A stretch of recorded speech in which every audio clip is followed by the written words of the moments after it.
Assalamualaikum warahmatullahi wabarakatuh. Bismillah, alhamdulillah, wassalatu wassalamu ala Rasulillah wa ala alihi wa sahbihi wa mawalah, amma ba'd.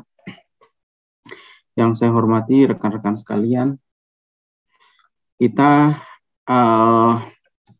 sebagaimana biasa ya, pada hari Rabu malam ini kita akan melanjutkan pembacaan kitab Al-Istiftah An-Nas ya. Kita sekarang ada di pertemuan yang ke-22 ya, dan akan membahas soal masih ada irisannya dengan soal konflik Suriah ya, dan persentuhannya dengan penulis kitab ini ya, yaitu Syekh Said Darmadun Al-Buti. Karena pada saat konflik beliau menjadi salah satu aktor yang utama ya, karena posisi beliau sebagai ketua Ittihad Ulama Biladi Syam atau ketua Persatuan Ulama Syam, semacam MUI ya, di Indonesia gitu. Dan beliau sangat concern, beliau sangat besar perhatiannya terhadap persoalan-persoalan ini. Konflik Suriah sendiri kita sudah sedikit banyak tahu ya, karena itu adalah konflik yang sangat panjang yang dimulai dari tahun 2011 sampai dengan hari ini dengan korban jutaan orang ya. Jadi konflik ini memang menyebabkan kebingungan atau problem yang luar biasa besar. Karena itu pembahasannya pun panjang ya, pembahasannya 2 minggu yang lalu kita sudah membahas persoalan ini, dan kemudian juga pada malam hari ini, dan mungkin akan disambung pada pertemuan yang berikutnya di minggu yang akan datang, sekaligus mungkin pertemuan yang terakhir dari kitab ini. Baik, silahkan saya ingatkan kembali, teman-teman bisa buka di halaman yang sudah pegang PDF di halaman 199 ya. Di pertanyaan, kita mulai dari pertanyaan nomor 517.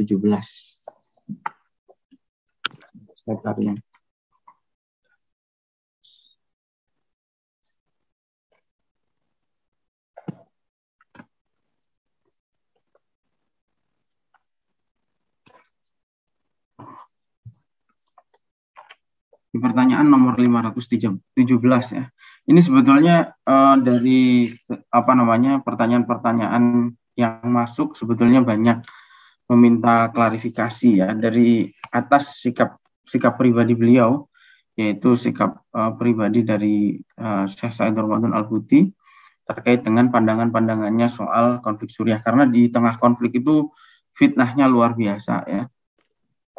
Informasi yang hoax, kabar-kabar yang nggak benar itu luar biasa banyaknya menyebar, sehingga beliau harus menyampaikan banyak klarifikasi. Beberapa di antaranya adalah sebagai berikut ya. Yang pertama,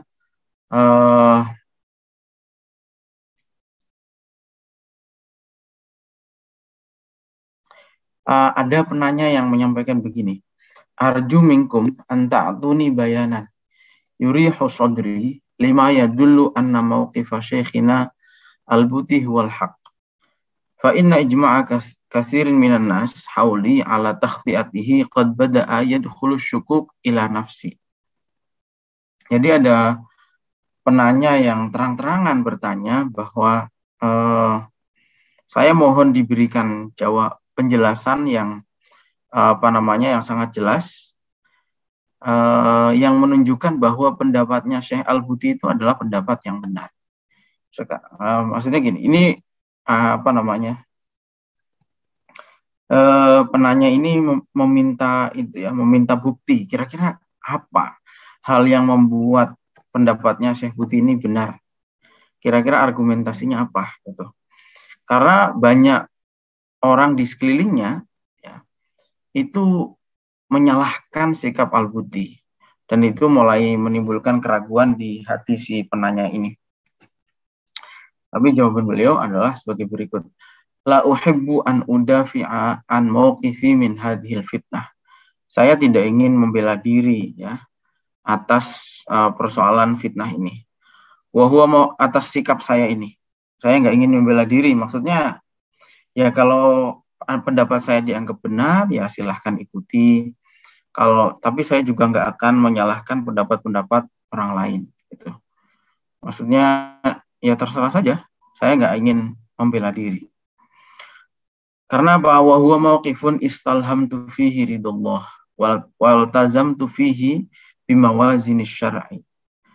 Itu sikap saya ini adalah sikap yang saya sampaikan semata-mata saya ingin mencari ridhonya Allah.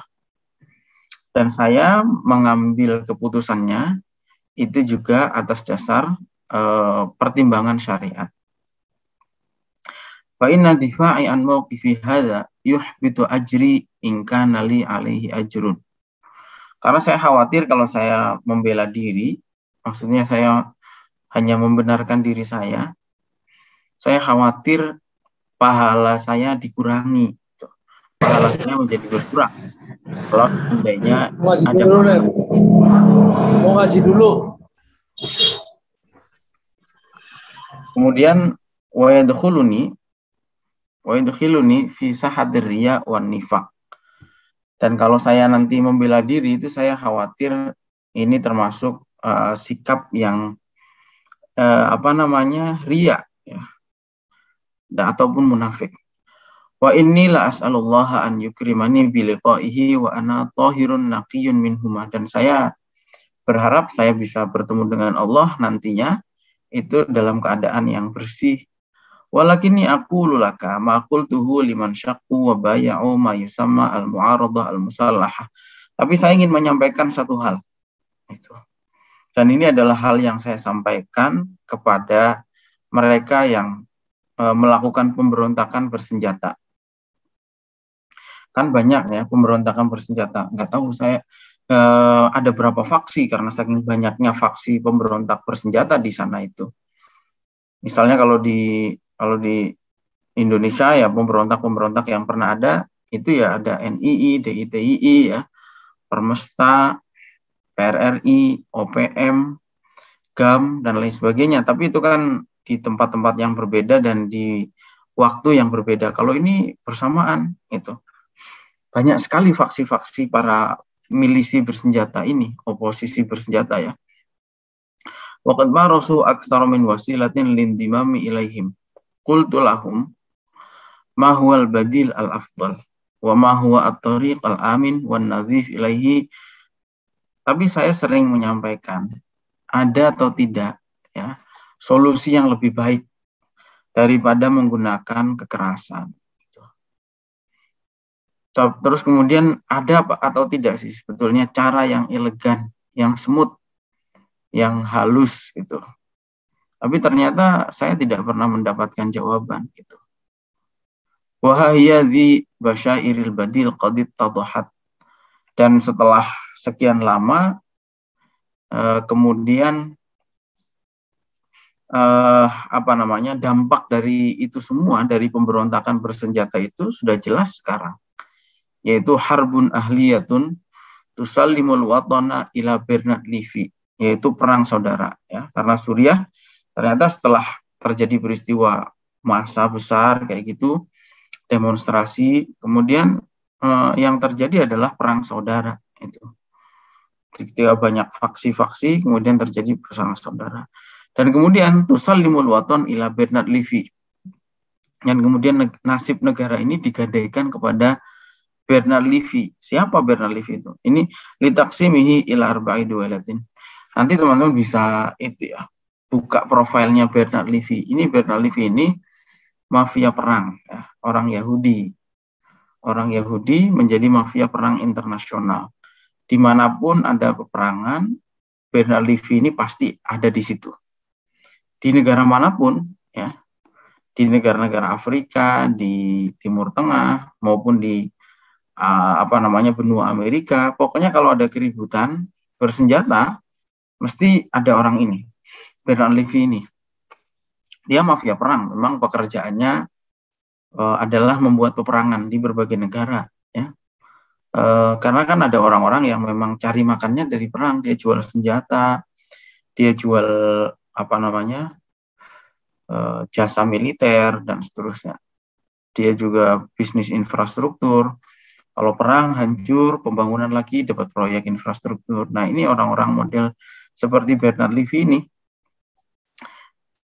Kita juga bisa kalau di Indonesia konflik, ya seumpama naudzubillah, itu Bernard Levy juga pasti akan masuk ke Indonesia.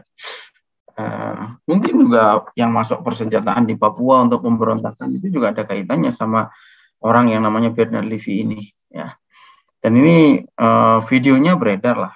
Coba aja nanti teman-teman bisa lihat video di YouTube, ya. Bernard Levy itu pernah ceramah di Israel sama Menteri Luar Negerinya Israel pada saat itu perempuan. Jauh sebelum konflik Timur Tengah Arab Spring itu dia jauh sebelum itu dia menyampaikan seminar di Universitas di Israel dengan Menteri Luar Negeri Israel namanya Tzipi Livni. Dia kemudian menyampaikan bahwa kita akan melakukan operasi itu, akan melakukan mengobarkan peperangan di negara-negara Arab, dimulai dari Tunisia, Libya, Yaman, Suriah. Dan itu diucapkan beberapa tahun sebelumnya, ya. Dan kemudian ternyata kenyataan. Nah, Syekh Said Ramadan Al-Buti ini ulama, itu dia ngerti aktornya itu siapa sebetulnya. Nah, orang-orang awam itu banyak yang cuma ikut-ikutan. Oh, demo 212 bela Islam, ikut semua itu. Dia tidak ngerti siapa aktor di belakangnya itu. Kayaknya aksinya baik gitu, makanya ikut. Dia tidak ngerti bahwa ternyata di belakangnya itu ada Bernard Levy, itu seorang Yahudi mafia perang ini, penjual senjata itu. Dan untuk kasus Suriah yang terjadi perang saudara, menggadaikan nasib negara kepada Bernard Levy, litaksimihi ila arba'i duwailatin, untuk dipecah-pecah Suriah itu menjadi 4 negara kecil, mutakhasimatin, yang berseteru, wa ikhfa ismi Suriah minal kharitoh, dan menghapus Suriah dari peta. Dan ini bukan teori ngarang gitu. Kenyataan di Sudan kan terjadi. Sudan Selatan, Sudan Utara, sekarang Sudan itu sudah dipecah-pecah oleh orang-orang semacam ini. Nah, Suriah kenapa dipecah-pecah? Karena Suriah itu adalah negara yang paling keras perlawanannya terhadap Israel. Satu-satunya negara Timur Tengah, negara Arab, yang belum mau menjalin hubungan dengan Israel itu hanya Suriah. Yang lain hampir semuanya sudah pernah, baik yang hubungan formal maupun yang hanya hubungan informal. Itu ya intinya. Itu. Jadi ketika beliau ditanya bukti bahwa pendapat Anda itu benar, gitu. Beliau jawab, saya nggak ingin membela diri, ya silahkan aja, biarkan orang lain yang menilai. Tapi coba yang melakukan upaya bersenjata itu ditanya hasilnya apa nanti, itu mereka nggak bisa jawab. Justru yang terjadi adalah perang saudara seperti sekarang yang nggak berhenti itu, dan yang diuntungkan adalah musuh-musuh Islam. Itu. Terus kemudian berikutnya adalah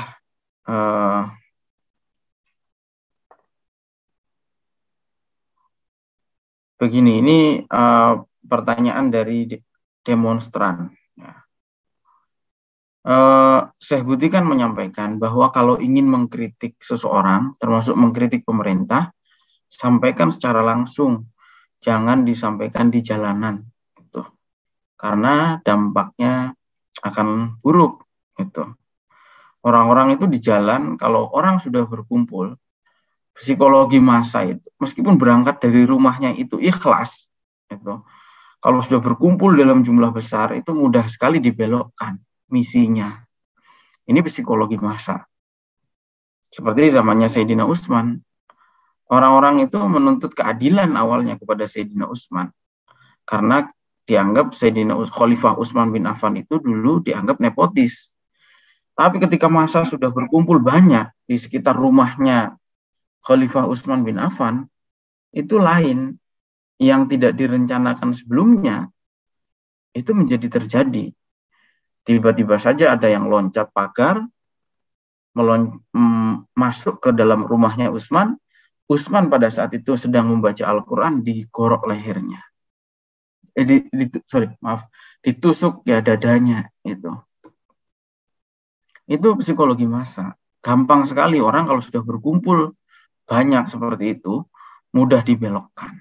Gitu. Nah, makanya beliau menyampaikan, kalau kita mau mengkritik pemerintah, jangan sampaikan di depan massa banyak di jalanan. Sampaikan secara langsung, karena kata hadis itu kan kalimatu haqqin inda sultanin jair, kebenaran yang disampaikan kepada pemerintahan yang zalim. Jadi bukan di jalanan tapi di depan, di hadapan gitu. Di hadapan pemerintahan yang zalim. Gitu ya. Nah, penanya ini mengatakan, tapi kan sekarang eranya era televisi dan di era media. Kalau disampaikan lewat media pasti akan sampai kepada pemerintah. Nah, jawaban beliau adalah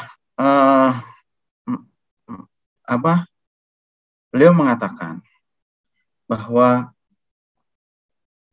karena begini, teman-teman perlu tahu bahwa beliau itu mungkin berbeda dengan kebanyakan tokoh-tokoh yang lain.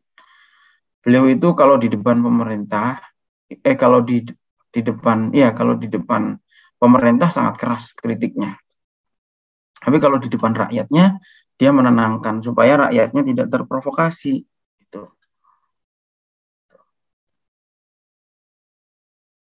Nah, terus beliau menyampaikan begini, pada dasarnya likul 5 komin makol. Pada setiap tempat itu ada setiap ucapan itu ada tempatnya, gitu ya. Kalau dalam kondisi tertentu, beliau menyampaikan kritik juga bisa saja di depan publik, gitu. Seperti contohnya pada saat Suriah itu dilanda kekeringan. Pernah ya, Suriah itu dilanda kekeringan panjang sekali.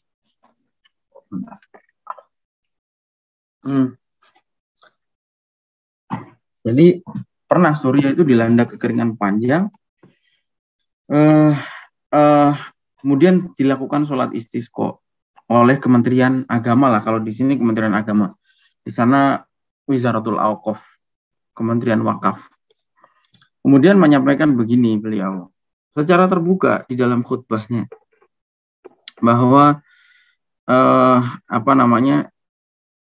pemerintah tidak hanya cukup melakukan sholat istisqa, tapi ada beberapa kebijakan yang harus diperbaiki, kata beliau. Karena kebijakan-kebijakan itulah yang mendatangkan murka Tuhan. Gitu. Pertama, Kementerian Pendidikan, kata beliau. Beliau melakukan kritik ini secara terbuka. Gitu. Kementerian Pendidikan harus mengembalikan para perempuan yang berhijab untuk kembali menjadi guru di sekolah-sekolah. Karena dulunya itu, dulu pernah di Suriah itu pernah terjadi karena ada perempuan yang bercadar kemudian melakukan tindakan terorisme. Makanya semua yang berhijab itu kemudian diinterogasi lah, dikeluarkan, dievaluasi. Beliau nggak setuju itu. Saifuddin ini pembelaannya luar biasa kalau dalam hal-hal yang menurut beliau prinsip, salah satunya ini, kembalikan lagi orang yang berhijab itu menjadi guru, kata beliau. Yang kedua, ada sinetron yang menghina Islam, namanya sinetron Ma Malakat Aimanukum. Judulnya itu sinetron Ma Malakat Aimanukum. Ini banyak isinya itu penghinaan terhadap Al-Quran itu. Karena itu menerangkan perbudakan ya. Perbudakan. Kata beliau, jangan ditayangkan lagi sinetron itu. Dan beberapa hal yang lain lah. Itu konteksnya memang memungkinkan gitu, kata beliau, untuk melakukan kritik terbuka. Tapi kata beliau, kalau hari ini di tengah situasi masa yang sedang panas-panasnya, saya melakukan kritik terbuka, ya berarti saya memprovokasi massa untuk melakukan hal yang sangat berbahaya. Gitu. Jadi intinya likul 5 komin makol. Beliau kalau di depan pemerintah, beliau sampaikan kritik itu di depannya langsung secara keras. Tapi kalau di depan rakyatnya menenangkan. Ini beda dengan banyak orang. Beda dengan umumnya orang lah ya. umumnya orang itu kan kalau diundang pemerintah, misalnya diundang ke istana negara, dia lebih suka beramah tamah. Wah, Anda ini presiden yang Islami, seterusnya. Tapi kalau di depan rakyatnya, sikapnya beda. Gitu. Justru memprovokasi. Gitu. Ya, adalah salah satu ulama yang hidup di Qatar. Ya. Tokoh terkenal ini, teman-teman pasti juga mengenal nama orang ini. Tapi saya ini jarang menyebut nama, makanya saya di Qatar ya. Di Qatar tuh ada salah satu tokoh ulama besar. Beliau ini dulu pernah ketemu presiden Suriah. Kemudian ketika ketemu presiden, beliau menyampaikan pujian setinggi langit di depan presiden itu, bahwa inilah presiden Arab yang musaqqaf, yang berpendidikan. Tapi kemudian setelah pulang keluar kepada di tengah-tengah jamaahnya itu, ganti beliau mencaci maki itu. Nah, sikapnya Syekh Buti ini berbeda dengan yang tadi gitu. Sebaliknya, di depan umatnya dia menenangkan, di depan pemerintah dia kritik keras. Itu sikap yang benar gitu. Jadi tidak riak. Jangan sebaliknya gitu ya. Jadi intinya beliau menyampaikan bahwa ya likulli maqamin maqal. Setiap tempat itu, setiap ucapan itu ada tempatnya. Gitu. Kemudian berikutnya, halis sukut inda sima'il ittihamat allati tamussukum wa khassatan fi hadhil awqat huwa al-mawqifus sahih amin difa' bima na'lamu minal haq huwa al-afdal. Ada penanya yang menanyakan, apakah saya ini ketika mendengar Anda dicaci maki oleh orang gitu, sebaiknya saya itu diam atau saya jawab gitu. Jawaban beliau, posisi saya ini mauqifi mundu an akramani Allah bima'rifatihi wa tasyarruf bima'rifati dinihi lam yataghayyar min hadhil ahdathi wa amsalihha. Sikap saya itu, kata beliau, semenjak saya belajar agama, semenjak saya diizinkan untuk mengenal Allah, itu tidak pernah berubah sikap saya soal demonstrasi, soal pemberontakan, soal revolusi, dan lain sebagainya. Dan sikapnya orang-orang terhadap saya itu juga tidak berubah. Rata-rata orang itu pasti akan mencaci saya. Ketika misalnya dia mengatakan, oh jangan aksi lah, buat apa gitu. Rata-rata orang akan mencaci saya. Tapi kemudian setelah itu mereka akan menyesal dan meminta maaf. Itu tidak berubah semenjak, karena beliau ini mengalami peristiwa semacam ini bukan hanya di tahun 2011 ya, tapi di tahun-tahun sebelumnya itu. Tahun 80-an itu kelompok Ikhwanul Muslimin itu ngirim mortir ya, ngirim roket ke kantornya, ke markasnya tentara Suriah dulu itu tahun 80-an di kota Hama di Suriah. Beliau sangat tidak setuju dengan cara-cara seperti itu. Kemudian di Aljazair juga pernah ada pemberontakan, beliau juga nggak setuju. Sekarang juga, tapi ya seperti sebelum-sebelumnya, sikap beliau tidak berubah, sikapnya orang-orang juga tidak berubah. Awal rata-rata masih mengedepankan nafsu, ya pokoknya ayo dilawan gitu. Tapi dia tidak memperhitungkan resikonya. Gitu. Rata-rata orang akan mencaci maki, wah ini Syekh Buti ini penjilat istana ini ulama pemerintah, ulama bayaran ini, dan seterusnya. Itu pasti orang-orang akan beranggapan seperti itu di awal. Tapi nanti ketika sudah hancur semuanya, orang-orang ini akan menyesal dan meminta maaf. Itu adalah sikapnya beliau semenjak puluhan tahun yang lalu.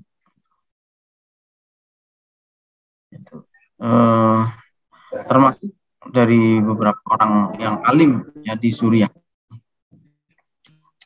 Terus kemudian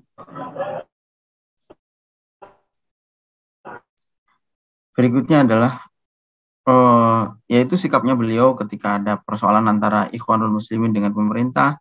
Kemudian juga wakan hadza mauqifi min fitnatil Jazair. Begitu juga ini sikap saya ketika ada peristiwa politik, konflik politik di Aljazair yang mengatasnamakan Islam di mana korbannya ratusan ribu. Dan itu membuat saya menulis kitab Al-Jihad Kaifa nu'amiluha wa kaifa numarisuha itu. Dan seterusnya. Dan hari ini kata beliau di Arab Spring ini sikap saya juga nggak berubah gitu. Nanti suatu saat kata beliau orang-orang akan mengerti tentang sikap saya dan orang-orang pasti akan menyesal gitu. Tapi penyesalannya sudah terlambat. Ya memang betul. Hari ini itu terjadi betulan ya. Di Libya juga begitu. Dulu Libya ada zamannya Muammar Gaddafi itu makmurnya luar biasa. Negara terkaya di Afrika. Sekarang menjadi negara termiskin dan sudah terpecah negaranya. Atau ada berapa negara karena sampai sekarang tidak punya presiden lagi gitu. Seperti Muammar Gaddafi. Itu ya. Jadi intinya apa? Ya memegang kebenaran itu harus teguh. Meskipun dikritik, dicaci maki oleh banyak orang, kalau memang Anda yakini benar, ya perjuangkan. Gitu. Nanti toh orang akan ngerti. Gitu.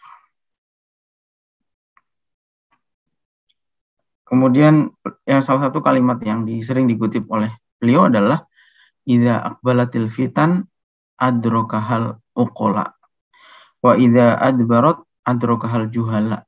Itu. Kalau mau ada huru-hara terjadi, itu yang ngerti pertama kali adalah para ukola itu orang-orang yang berakal ini ngerti itu. Tapi orang-orang bodoh itu ngertinya nanti setelah selesai hancur semua baru sadar. Gitu. Kemudian ini agak keluar konteks dari nggak ada kaitan sama konflik. Ini ma hukmu man ya'khudhu haqqahu bi qatil dunar ruju' ila sulta wal qada. Dalam keadaan negara tidak menerapkan kisos, itu warga sipil boleh atau tidak melakukan kisos sendiri itu. Misalnya ada keluarga si A dibunuh misalnya. Apakah boleh si A ini langsung mengkisos si B gitu? Boleh atau tidak? Jawaban beliau adalah yahrumu ala waliyil maqtul an yunafidha hukmal qisasi mubasyaratan duna ruju'i ila sulutatil qada'iyati. Haram hukumnya bagi keluarga korban untuk melakukan kisos sendiri. Nggak boleh. Kisos itu ya harus dilakukan oleh pemerintahan yang sah melalui pengadilan. Tidak boleh main kisos sendiri, tidak boleh main hakim sendiri. Walakinnahu in fa'ala dzalik la yuqtal gitu. Jadi intinya ya tetap harus berdasarkan keputusan pemerintah, pengadilan. Misalnya ada pencuri, ya kita nggak boleh main hakim sendiri. Sebenarnya nggak boleh ya. Umumnya kan kalau ada pencuri kan digebuki kadang-kadang sampai meninggal ya, kadang-kadang yang dibakar, itu nggak boleh tuh. Main hakim sendiri seperti itu nggak boleh. Serahkan kepada aparat keamanan biar negara yang menghukum. Gitu. Nggak boleh main hakim sendiri. Begitu juga amar ma'ruf nahi mungkar. Amar ma'ruf nahi mungkar bilyad itu kewenangannya pemerintah. Dengan fisik itu nggak boleh rakyat pakai pentungan. Amar ma'ruf nahi mungkar sendiri itu nggak boleh. Wilayahnya pemerintah itu bilyad, wilayahnya ulama itu bil lisan ya. Sedangkan wilayahnya orang awam itu ingkar bil qalbi. Itu orang-orang lemah, orang-orang du'afa itu. Jadi ada sendiri-sendiri dan tidak diperbolehkan mengambil main hakim sendiri, itu tidak boleh.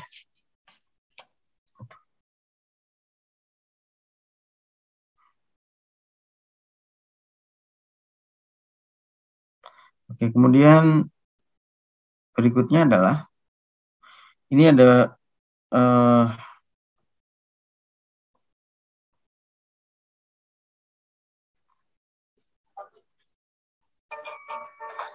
berikutnya adalah ini salah satu, ini beberapa klarifikasi dari beliau terkait dengan berita hoax yang mengatasnamakan beliau. Jadi beredar di internet dan Facebook bahwa Anda itu pada saat takziah menyampaikan ini gitu. Sejumlah persoalan di sini agak panjang ceritanya.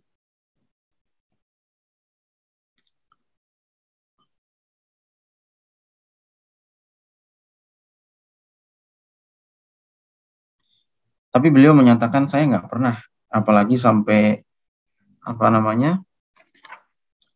menuju tempat yang sangat jauh dari Damaskus gitu, menyampaikan takziah, apalagi menyampaikan pidato itu saya nggak pernah, kata beliau. Terus kemudian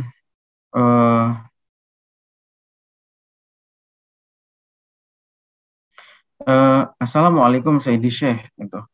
Assalamualaikum ya, saya ingin bertanya dan saya mengharapkan ada jawaban. Saya ini termasuk yang setuju dengan pendapat Anda selama ini gitu pada saat konflik Suriah. Tapi dalam salah satu perbincangan itu Anda di medsos itu beredar kabar. Gitu. Jadi gini, konflik Suriah itu tahun 2011 adalah konflik pertama yang disebabkan karena hoaxnya media sosial ya. Waktu itu kan awal adanya Facebook, orang-orang belum ngerti bahwa di Facebook itu banyak berita yang hoax, itu orang-orang belum ngerti ya. Makanya masyarakat tidak punya daya kritis. Ada informasi ditelan mentah-mentah. Termasuk ini infonya Syekh Buti itu katanya pernah ketemu presiden di Dar'a, itu salah satu kota di sana di Suriah. Kemudian waktu ditanya pendapatnya oleh presiden, Syekh Buti katanya mengatakan antadriba biyadin min hadid. Sudah presiden, gebuk saja gitu. Harus pakai tangan besi gitu. Ini benar atau tidak Anda mengatakan begitu kepada presiden? Jawaban beliau adalah laisa min sya'ni wala min tabi'i an aqula misla hadzal kalam. Wala ilma li bil majlisil ladzi taqul. Dari redaksi kalimatnya saja Anda sudah tahu bahwa itu bukan karakter saya ngomong seperti itu gitu. Dan saya tidak mengetahui ada pertemuan yang Anda sebutkan itu. Dan saya tidak pernah mendatangi kota Dar'a, kata beliau. Wa akhbir alladhi ikhtalaqa hadhil aktubah alayya anna mihnatan minallahi ta'ala hiya fi tariqiha ilaihi. Gitu. Dan sampaikan bahwa yang membuat-buat hoax seperti itu itu mengundang ujian dari Allah, itulah ya, intinya. Artinya memang banyak sekali beliau ini difitnah macam-macam ya oleh orang-orang yang tidak suka dengan sikap beliau. Salah satunya itu bahwa yang membuat pemerintah Suriah keras terhadap rakyat itu karena masukan dari Syekh Buti bahwa harus dipukul pakai dengan tangan besi. Padahal beliau nggak pernah mengatakan seperti itu. Dari kalimatnya itu bukan bahasa saya, kata beliau. Makanya dari redaksi ya teliti dulu. Kalau kita memberikan informasi, mungkin nggak orang-orang tertentu mengatakan seperti ini gitu misalnya. Yang paling sering di Indonesia itu kan, tapi nggak banyak kaitan dengan politik, itu kan Gusmus paling banyak ya. Gusmus itu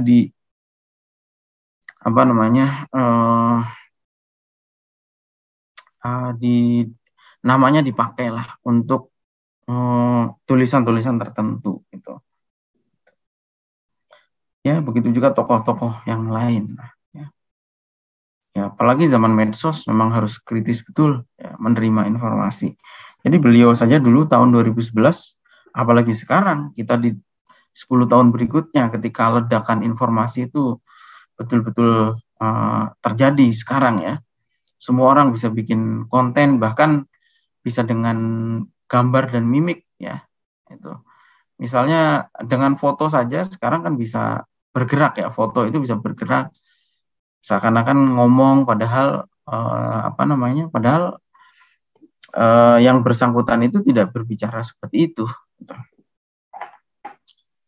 Terus kemudian begini, ini persoalan beliau dengan Albani, ini mungkin rame ya, pernah rame dulu. Dan videonya di YouTube juga ada, perdebatan beliau dengan Albani. Ya. Nasiruddin Albani itu ulama topnya Wahabi. Ya. Itu. Qara'tu ala mawaqi'il internet. Jadi banyak klarifikasi ini sumber-sumbernya dari internet ya. Saya baca di internet bahwa Anda pernah berdebat dengan Albani dan bahwa Anda bilang bahwa Albani itu munafik gitu. Syaikhi Al-Jalil, wahai guru, saya itu tidak pernah mendengar dari Anda kecuali kebaikan gitu. Dan saya mengikuti setiap kalimat maupun langkah-langkah Anda gitu.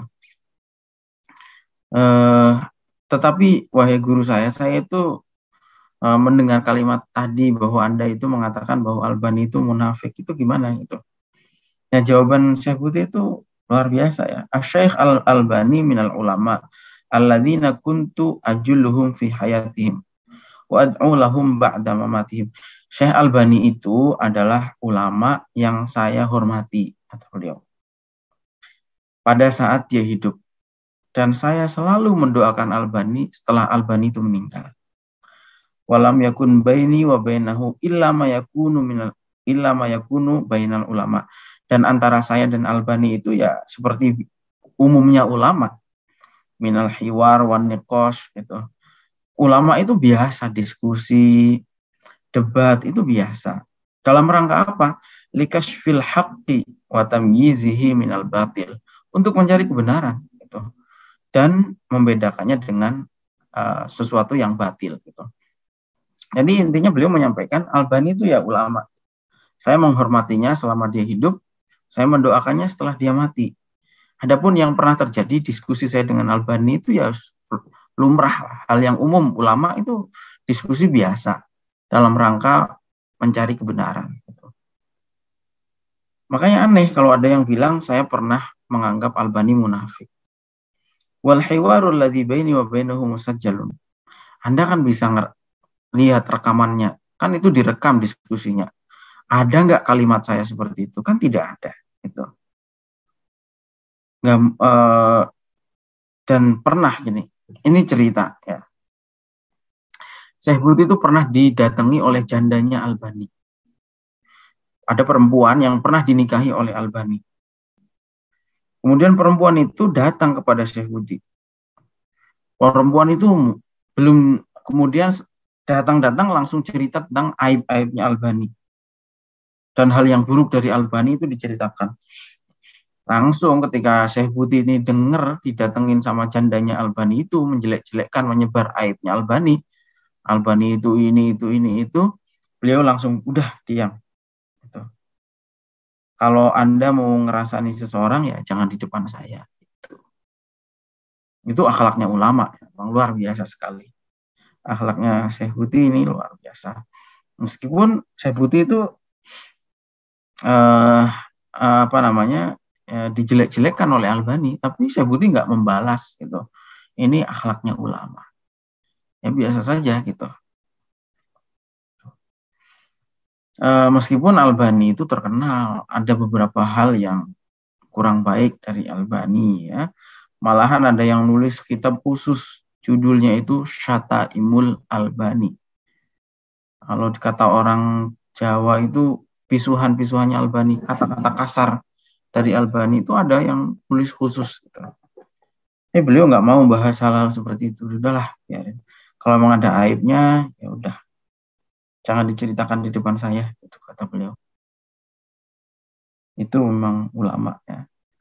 Itu klarifikasi dari beliau. Nggak pernah saya apalagi saya bilang dia munafik, enggak gitu. Terus berikutnya. Mal mauqiful ladzi yajibu an nattakhidahu minal ar'uri wa amsalihi indama nasma'uhu yuhajimun al-buti itu. Apa sikap yang harus saya lakukan, kata penanya, kami lakukan terhadap seorang yang namanya Ar-Ur. Ar-Ur ini adalah salah satu tokoh takfiri ya, yang mengatakan bahwa al-buti itu anjing gitu loh. Pokoknya bahasa-bahasanya kasar sekali. Itu kalau saya dengar Ar-Ur ngomong seperti itu saya harus gimana gitu. Kenapa Anda juga nggak pernah membalas gitu serangan dari Ar-Ur itu, kata penanya ini. Gregetan, mungkin yang gregetan itu kan follower ya. Kiai-kiai itu santai-santai saja, mau difitnah buta, mau difitnah macam-macam, santai saja gitu. Tapi follower ini kan biasanya panas. Lihat seperti itu. Jawaban beliau, qultu min qabl, sebagaimana pernah saya sampaikan, laisa min da'bi dzikru asma'il ashkhas wal wuqufi ala kalimatihim wa intiqadatihim. Bukan termasuk kebiasaan saya atau bukan karakter saya menyebut nama seseorang kemudian saya kritisi maupun saya jelek-jelekkan. Itu bukan sikap saya. Jadi kalau saya mengkritik ya saya mengkritik perbuatan. Tapi saya tidak pernah menyebut namanya gitu, kata beliau.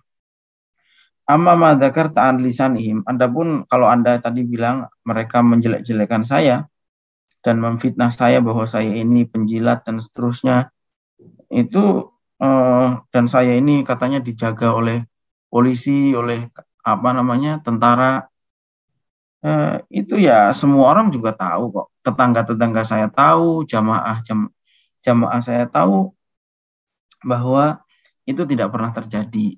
Saya biasa ke pasar sendirian, hidup ya sederhana, semua orang tahu gitu. Makanya fitnah-fitnah itu ya tidak ngefek, orang-orang tahu kok. Bal innani la a'lamu yauman marra bi hayati anqadhani fihi al-aman min ayyi khatarin walillahil hamd. Dan saya itu bahkan selama hidup saya tidak pernah dibantu oleh tentara atau polisi gitu untuk menyelamatkan nyawa saya. Dan saya dan buktinya akhirnya kan terbukti tahun 2013 itu beliau akhirnya dibom. Kalau seandainya dikawal ya pasti kan mungkin orang mau masuk masjid diperiksa dulu bawaannya, tapi ini kan enggak. Ada orang bawa ransel isinya bom ya lewat aja bisa masuk ke masjid karena saya ini hidup ya normal-normal saja. Nggak ada yang jaga saya. Nggak ada yang mengamankan saya, pengamanan nggak ada. Tawakal saja. Dan saya berpegang pada ayat innallaha yudafi'u 'anil ladzina amanu. Allah pasti membela orang-orang mukmin. Ini banyak sekali nerima fitnah seperti itu ya. Kemudian berikutnya itu beliau ada mengutip beberapa hadis soal bagaimana ketika bersikap pada saat konflik itu kan alaika bi khassati nafsika wa da'anka amrul ammah. Terus kemudian da'til kal firaqi wal jama'ati kulliha walau anta uddu ala asli syajaratin hatta yatikal maut.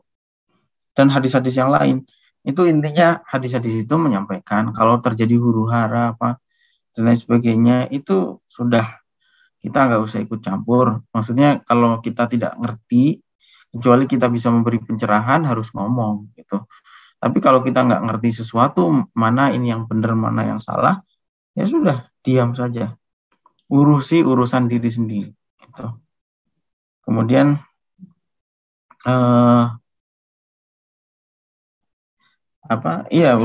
intinya urusi diri, jangan memperparah keadaan gitu. Karena sekarang itu kan gini, teman-teman harus tahu ya, bahwa zaman kita ini sudah jauh berbeda dengan zamannya Nabi. Kalau zamannya Nabi itu pasti benar. Ya. Dan musuhnya Abu Jahal CS itu pasti salah. Sedangkan kita, misalnya di Pilpres, ada Jokowi sama Prabowo. Jokowi belum tentu benar, Prabowo belum tentu salah. Jadi ya sudah, nggak usah bela mati-matian. Gitu. Kalau ada konflik tertentu itu nggak usah bela mati-matian. Ini tokoh si A sama si B. Sama-sama belum tentu benar. Gitu. Beda pada zamannya Nabi. Kalau zamannya Nabi jelas itu. Nabi itu maksum menerima wahyu pasti benarnya. Abu Jahal itu orang kafir. Nah masalahnya sekarang konflik itu banyakkan sesama Muslim. Itu. Jadi makanya ya udah kalau memang baiknya kita diam ya sudah kita ini diam saja, tidak memperparah keadaan gitu. Dan tidak fanatik. Toh sama-sama belum tentu benar. Kemudian beliau juga pernah menyatakan begini. Oki, jadi ini disampaikan pada saat khutbah. Beliau menyampaikan bahwa Oki itu melempem. Oki ini apa? Oki itu organisasi konferensi Islam. Ada banyak negara hancur, perang, Oki ini melempem gitu. Padahal negara-negara ini dihancurkan oleh Amerika, oleh Israel. Oki perannya nggak ada. Malahan yang berkontribusi itu Cina sama Rusia, kata beliau, menstabilkan situasi. Karena Cina mengirimkan, Rusia ya mengirimkan tentaranya melawan Amerika, Cina juga membackup secara politik gitu. Tapi mana suara negara Islam itu? Membela sesama Muslim itu mana suaranya? Nggak ada. Gitu. Nah itu dipersoalkan oleh beberapa orang. Gitu. Kenapa harus nyebut Cina sama Rusia gitu? Apa namanya? Jawaban beliau itu kan sebetulnya apa namanya? Sindiran sebetulnya kepada negara-negara Islam gitu. Sindiran. Kenapa negara-negara Islam itu tidak ada yang mau peduli gitu. Di sisi lain Nabi pernah mengatakan innallaha, ini hadis sahih ya, dikutip oleh beliau. Innallaha liyu'ayyidu hadzal din birrajulil fajir.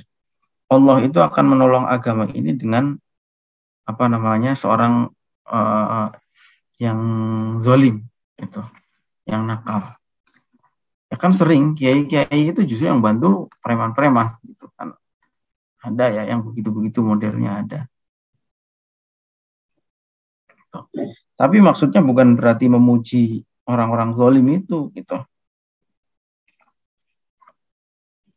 Jadi beberapa klarifikasi itu beliau di sini mengutip kaidah min ashkalil muskilat idhul wadihat. Termasuk hal yang paling sulit itu menjelaskan sesuatu yang sudah jelas. Sulit kan menjelaskan sesuatu yang sudah jelas itu sulit. Gitu. Seperti misalnya apa namanya? Buktinya matahari terang itu apa? Itu kan sulit jelas. Buktinya apa namanya? Pokoknya yang sudah jelas-jelas lah. Kadang-kadang makanya banyak gitu. Di antaranya ya pokoknya banyak gitu. Karena saking banyaknya jadi sulit nyebut salah satu ya.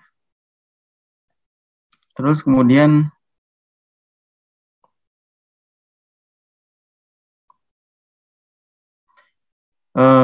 ini ada juga yang menyampaikan, wahai Sayyidi Syekh, saya itu mendengar banyak cerita dan orang itu banyak sekali salah paham dan kemudian juga mencaci maki Anda, termasuk saya ini dulu mencaci maki Anda gitu.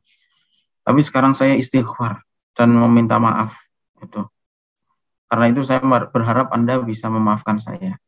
Jawaban tanggapan beliau, innani usamihu kullaman yukhalifani ar-ra'yi an jahlin aw ijtihadin. Saya itu sudah memaafkan semua orang yang mencaci maki saya, kata beliau.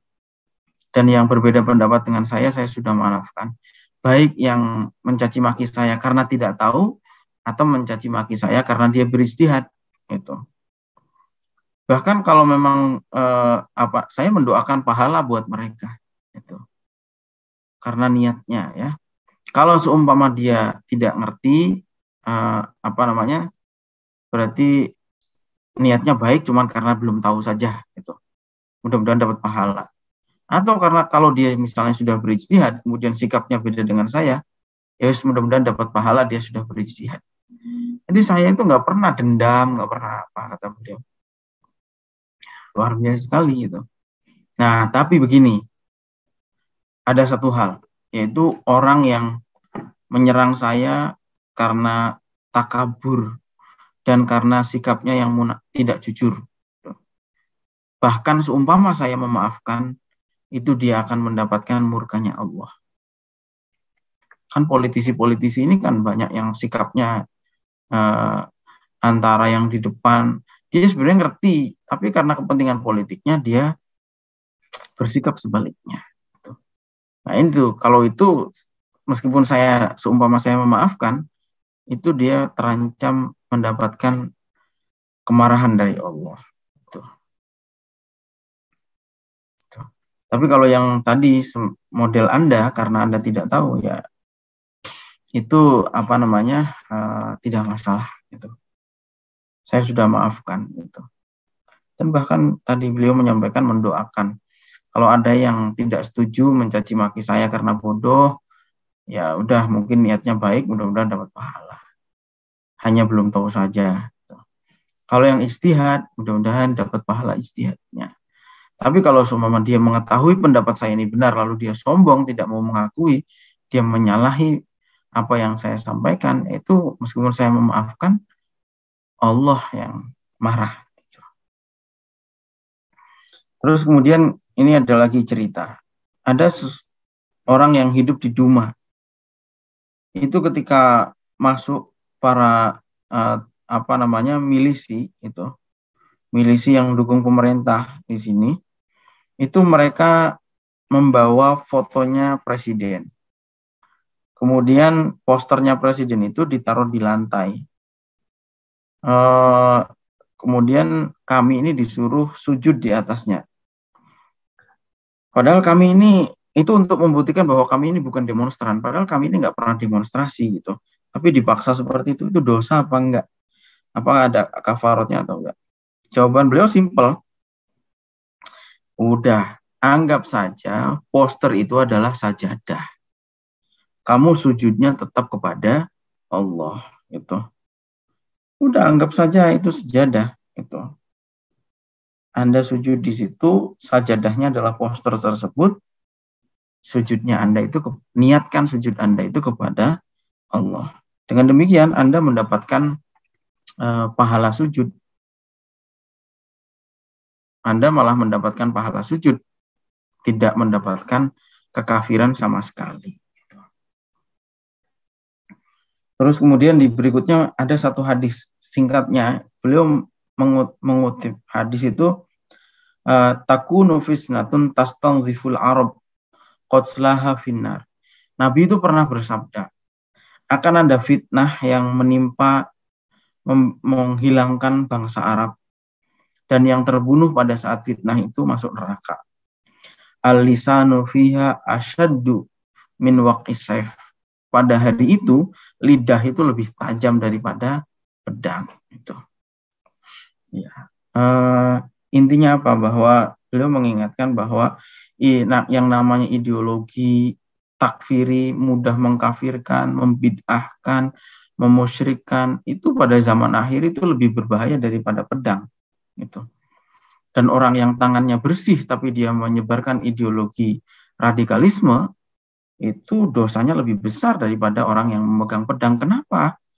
Satu peluru bisa membunuh satu orang, tapi satu provokasi bisa menginspirasi puluhan ribu orang melakukan kekerasan.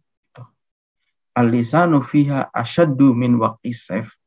Jadi kalau ada penceramah memprovokasi masanya untuk melakukan kekerasan, wah, yang dukung, misalnya yang dukung pemerintah halal darahnya, itu kalau yang dengar itu misalnya 10.000 kemudian terinspirasi semua, itu kan jauh lebih berbahaya daripada orang yang menembakkan satu peluru dan korbannya hanya satu orang. Di zaman akhir itu lisan, provokasi, propaganda itu lebih berbahaya daripada senjata. Ini beberapa pelajaran lah tentang konflik Suriah yang harus kita betul-betul ambil pelajaran ya. Kemudian berikutnya, ini penanya, kalau ada tentara pemerintah, ini pernah ada kasus kata penanya, ada tentara meninggal, kemudian warga kampung di situ itu nggak mau nyolati, maksudnya bukan nggak mau nyolati, tapi ada yang bilang, wah nggak usah disolati, wong itu tentaranya pemerintah. Gitu. Dah sekarang gini, untuk kata beliau, saya hanya ingin mengingatkan kisahnya Hajjaj. Hajjaj ini kan salah satu gubernur, ya. Hajjaj bin Yusuf As-Saqafi, panglima perang. Yang dibunuh oleh Hajjaj itu nggak tahu berapa ratus ribu orang. Ya.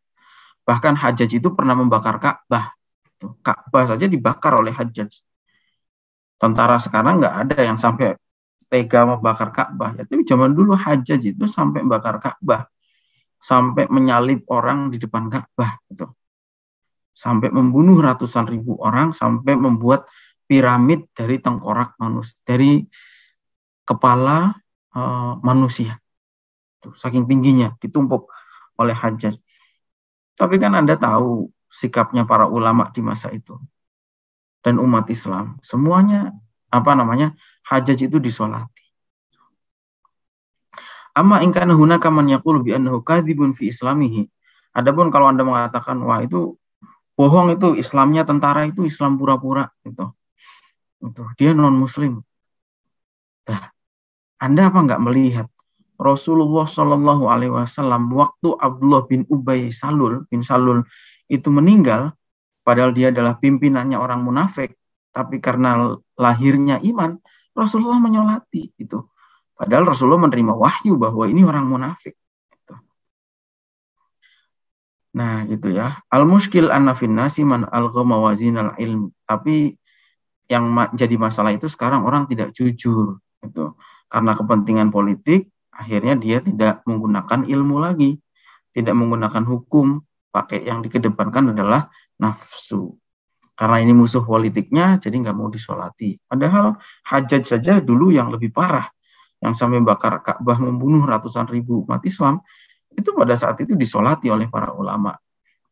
Begitu juga Abdullah bin Ubay bin Salul, yang notabene adalah pemimpinnya kaum munafik, meskipun Nabi tahu dia munafik, itu Nabi tetap menyolati. Gitu. Kalau sekarang lebih parah lagi, hanya karena beda pilihan nggak mau nyolati, itu parah banget. Jelas sangat tidak ada dasarnya, padahal menyolati jenazahnya umat Islam itu fardu kifayah. Parah banget lah kalau sampai ada yang kemarin di Jakarta beda pilihan terus nggak mau nyolati, itu parah banget. Apalagi ada lagi yang beda pilihan makamnya digali lagi, itu parah. Oke, baik, terakhir kemudian pertanyaan nomor 540. Hukum takbir alal ma'adzin, hukum meneriakkan takbir menggunakan speaker masjid. Hunalika man yahrudun nas fi Suriah ala tadhahur wa isti'malu wastimali syi'ari takbir. Fahal yajuzu lana raddan alaihim an nastabdilu bit takbir syi'ar hasbunallahu wa ni'mal wakil raddan alaihim. Jadi penanya bertanya, ada orang-orang yang memprovokasi untuk demonstrasi. Takbir di menggunakan menara masjid. Ini boleh nggak kalau kami, kata penanya, itu juga menggunakan menara masjid untuk membalas dengan kalimat hasbunallah wa ni'mal wakil. Jawaban beliau bahwa raf'ul aswat bitakbir syi'aran litadhahuri wa da'man lil fitnati allati tamurru bina bid'atun munkarah. Menggunakan pengeras suara, takbir menggunakan pengeras suara masjid untuk mengajak demonstrasi dan membesarkan fitnah, itu adalah bid'ah yang mungkar. Itu bid'ah yang mungkar. La taghibu an bali alimin wal bid'atu la tajuzu an tu'alija bi bid'atin misliha. Tapi gini kata beliau, bid'ah itu tidak boleh dibalas dengan bid'ah yang baru. Karena itu apa maksudnya? Ya nggak boleh kalau kamu mereka demonstran menggunakan speaker masjid untuk takbir. Kamu juga nggak boleh menggunakan speaker masjid untuk hasbunallah wa ni'mal wakil, ni'mal maula, ni'mal nasir. Karena itu juga sama-sama bid'ahnya. Dan sebuah bid'ah itu tidak boleh dilawan dengan bid'ah yang lain. Walakin la ba'sa minal iksar, tapi Anda yang dianjurkan adalah Anda memperbanyak membaca hasbunallah wa ni'mal wakil, tapi sirri saja gitu. Di majelis-majelis khusus, berdoa kepada Allah, munajat, la siyama fil ashar, terutama di waktu sahur, tahajud, itu bagus gitu. Tapi nggak usah pakai speaker masjid untuk membalas takbir tadi gitu. Wa yusina yudhafa ila dzalika minal istighfar summa tadarru wa du'a. Lebih bagus lagi kalau ditambahi dengan istighfar, kemudian juga merendah di hadapan Allah, dan kemudian juga doa itu. Jadi intinya kalau ada yang menggunakan speaker masjid untuk memprovokasi, jangan dibalas gitu. Maksudnya jangan dibalas dengan perilaku yang serupa itu. Kalau mau mengucapkan kalimat thayyibah, ya ucapkan di majelis-majelis khusus gitu. Karena sebuah bid'ah itu tidak boleh dibalas dengan bid'ah yang baru. Karena ini terjadi di Timur Tengah dan pernah terjadi di Indonesia ya. Dulu di Timur Tengah itu kali speaker masjid dipakai hayya 'alal jihad, hayya 'alal jihad. Itu termasuk bid'ah yang mungkaroh gitu kata beliau. Itu. Nah, di Indonesia juga terjadi ya, hayya 'alal jihad, hayya 'alal jihad. Dari sejak kapan azan itu ada kalimat hayya 'alal jihad itu? Itu jelas bid'ah gitu. Tapi meskipun itu perilaku bid'ah, kita nggak boleh membalas dengan cara yang sama. Kita balas dengan cara yang elegan. Kita berzikir di majelis-majelis khusus, meminta kepada Allah agar supaya Allah ini menjaga negara kita. Itu kata beliau. Baik, mungkin itu ya untuk malam hari ini. Silahkan kalau ada teman-teman yang mau menyampaikan sesuatu atau pertanyaan, silahkan.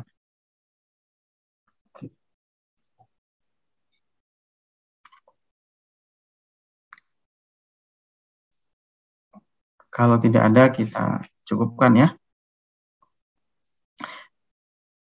Bisa dipahami ya teman-teman sekalian ya. Ini banyak pelajaran penting dari kasus Suriah untuk kita di Indonesia hari ini. Silahkan kalau ada yang mau menyampaikan sesuatu, saya kasih kesempatan. 5 menit mungkin, kalau nggak ada kita tutup saja.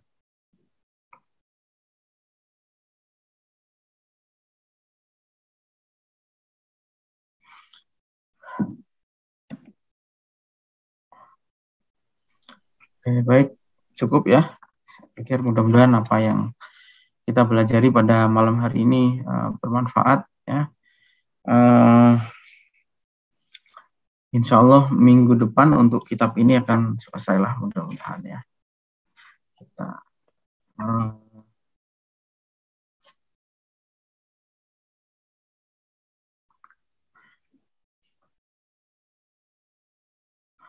jadi terus berikutnya ini sebetulnya masih banyak membahas soal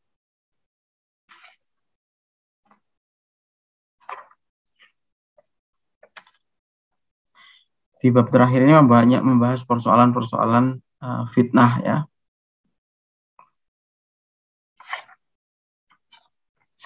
Baik, cukup ya kalau tidak ada.